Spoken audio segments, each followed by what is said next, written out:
તો ભાવનગર લઠ્ઠાકાંડમાં અત્યાર સુધીમાં કુલ 8 લોકોના મોત નિપજ્યા છે। સરટી હોસ્પિટલમાં સુધીર રાવળ નામના વ્યક્તિનું મોત થયું છે અને હાથપ ગામના રહેવાસી હતા મૃતક સુધીર રાવળ।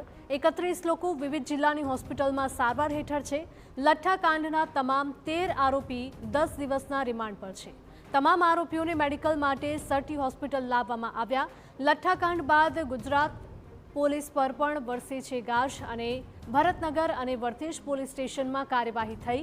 બેદરકારી દાખવનારા પોલીસ કર્મીઓ સામે સસ્પેન્શનના પગલાં લેવામાં આવ્યા। રાજ્ય પોલીસ વડાએ જિલ્લા એલસીબી પીઆઈને કર્યા સસ્પેન્ડ, તો વર્તેજ પોલીસ સ્ટેશનના પીઆઈને પણ સસ્પેન્ડ કરાયા। વર્તેજ પોલીસ સ્ટેશનના ડી સ્ટાફના 3 કર્મચારી પણ સસ્પેન્ડ થયા છે। બીટ જમાદાર અને નીલમબાગમાં મહિલા જમાદાર પણ સસ્પેન્ડ। અત્યાર સુધી 8 નાગરિકોના મોત થયેલા છે અને 31 નાગરિકો જિલ્લાની અલગ અલગ હોસ્પિટલોમાં સારવાર લઈ રહેલ છે। એક વ્યક્તિ હાલમાં સુરતની એક ખાનગી હોસ્પિટલમાં સારવાર લઈ રહેલ છે।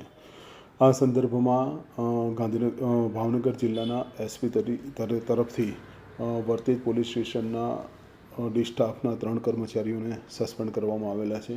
સ્થાનિક જે બીટ જમાદાર છે એમને પણ સસ્પેન્ડ કરવામાં આવેલા છે અને આ ઉપરાંત નીલમબાગ પોલીસ સ્ટેશનના એક મહિલા જમાદાર કક્ષાના અધિકારીને પણ સસ્પેન્ડ કરવામાં આવેલા છે।